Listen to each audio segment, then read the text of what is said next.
Hey guys, Sean here. Seeing that it's October and it's basically the month of Halloween, essentially, I thought I would do something that I have been requested to do, which is basically do review Halloween-ish, horror-ish movies, sort of, kind of, for the month of Halloween. And I thought I'd start with 3 movies that I love to watch every Halloween, and that is the Halloweentown Trilogy. Yeah, I know there's 4 movies, but you know what? I'm going to review that one separately for many, many reasons. And I will list them when I review that one. So, but right now, I'm going to be reviewing the first 3 movies. The movies that I only count as part of Halloweentown. So, we were reviewing Halloweentown, Halloweentown 2, Calabar's Revenge, and Halloweentown High. Right now, I'm going to start with the first movie that was released back in 1998, premiered on Disney Channel, starring Kimberly J. Brown, Debbie Reynolds, Judith Hoag, J. Paul Zimmerman, Emily Roski, Robin Thomas, and Philip Von Dyke. So this movie has a big cast. Basically, the story is about this girl named Marnie who discovers that her mother and grandmother are both witches and are both fighting basically whether to teach her about being a witch or not, basically. And so, determined to learn how to be a witch, she follows her grandmother to where she lives, which is this mystical realm called Halloweentown, which is pretty much, I guess, why we got the title.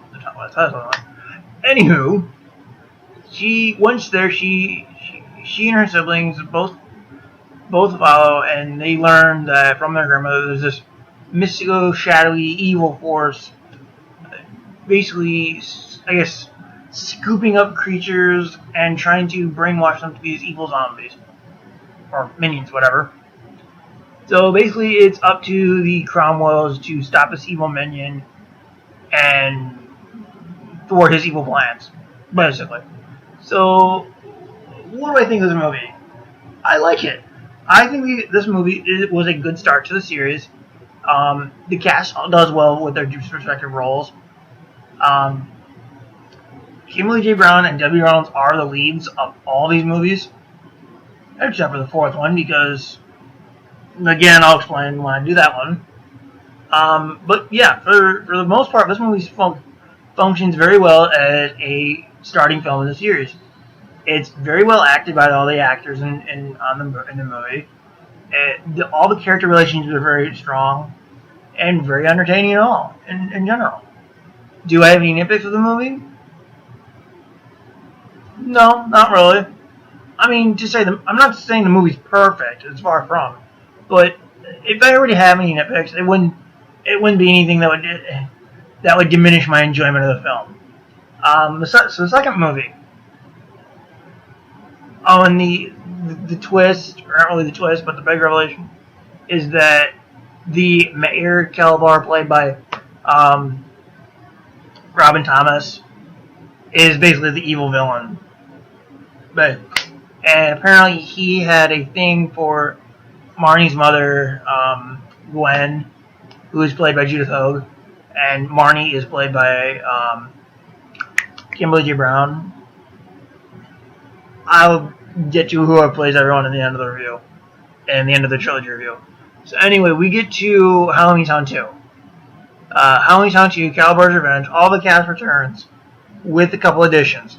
Basically, this movie picks up, I want to say 2 years after the first movie, and was released in 2001, where basically this guy, basically Calabar's son, previously unknown son, comes onto the scene, wanting to enact revenge for his father by, I'm guessing, switching the worlds around, because he turns all the creatures in Halloweentown into humans, and all the humans in the mortal world into creatures. Okay. But yeah, all the cast returns for this one, and so basically it's about Marnie and Aggie having to go to Halloweentown and basically fix this this whole problem, and they do get trapped in Halloweentown for a great deal of the movie, because when Cal does this gray spell, it basically stops the portal from working. But in the end, they all get the portal fixed, and they fix everything up and whatnot. Now we are on to the third and final movie in this trilogy. Oh, excuse me. Halloweentown High came out in 2004. It is the last movie to involve Kimberly J. Brown. Again, for reasons I'll mention and when I do the fourth one. Basically, in this one, it kind of diverts from the first two a little bit, because in the first two they actually went into Halloweentown, whereas this one it takes place the majority of the time in the human world. Basically, what happens is, I'm guessing about another 2 years or so after the second movie, where Marnie fudged the rules a bit, so the portal is able to open anytime, I guess you say, and where Marnie is trying to, I guess, plead her case to get the Halloweentown Council to allow Halloweentown students to attend high school in the human world, because she wants to prove that humans have changed since the Dark Days. And so, assuming it's a figure of speech, she bets all the Cromwell magic and that she has until Halloween to prove this. So basically, what happens is that she's going around trying to figure how to make humans accept creatures, whereas this evil guy, who is actually one of the council members for some reason, because he wants the Cromwell's magic so badly, reason never explained, but okay, is trying to compromise Marnie's mission so that the Cromwells will fail and she'll get their magic. So what do I think of these two sequels? Because I didn't mention my thoughts on the last one. I actually like most of the sequels. I like this entire trilogy. Now, I said I would mention who the cast was. You got Kimberly J. Brown as Marnie Piper. Yes, they do say her name is Cromwell, but her name is actually Piper. Piper is her father's last name, who is immortal and has died before the events of the first movie. Anyway, you got Kimberly J. Brown as Marnie, Debbie Reynolds as Grandma Aggie, Judith Hogue as Gwen, J. Paul Zimmerman as Dylan, Emily Roski as, I'm sorry if I butchered that name, as Sophie, who is barely even in Halloweentown High, and it's mostly because her character is younger than the other two, than Zimmerman and Brown, that her character doesn't even go to high school, so that's why she's not in it as much. She maybe only has 2 or 3 scenes in the whole movie. But then you got Philip Van Dyke, who does not appear in the third movie, but he plays Luke the Goblin. And then you got Robin Thomas, I said, as Calabar. Daniel Conceit or something as Cal. Let's see. Right, I don't have Wikipedia or IMDb on my phone, so I gotta look that up. Hang on.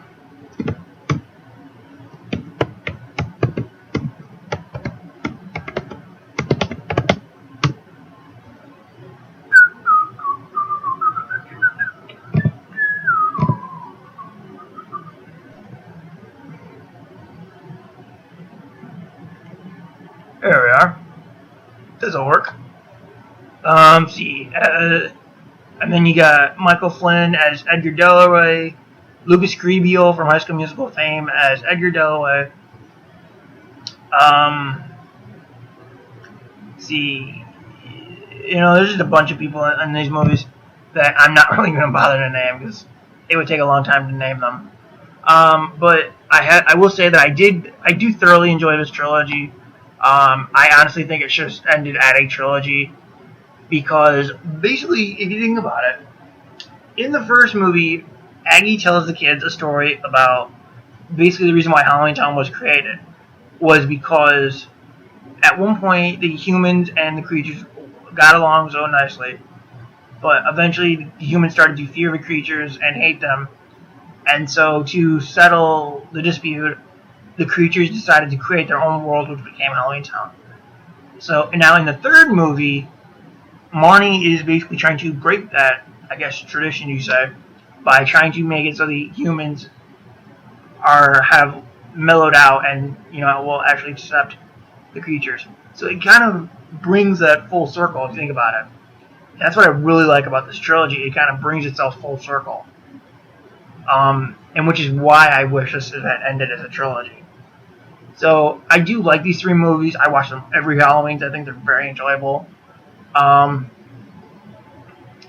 first 2 movies without the the first movie, you don't really see the creatures that much, in the second one because of the gray spell. But the prosthetic and makeup work on the creatures is very well done and doesn't age, and they haven't really aged at all that well. They haven't aged at all. They still hold up, is what I'm trying to say. And the visual effects, they hold up to this day. It all holds up, and it looks really good still for being nearly being 20 years old. It still holds up. So I will say that I very well enjoy this trilogy. I watch every Halloween, and oh god, I will review the 4th one eventually. I really don't want to have to do it, but I'm going to because it's part of the series. So I will catch you guys later, and hope you enjoyed this video, and catch you guys later.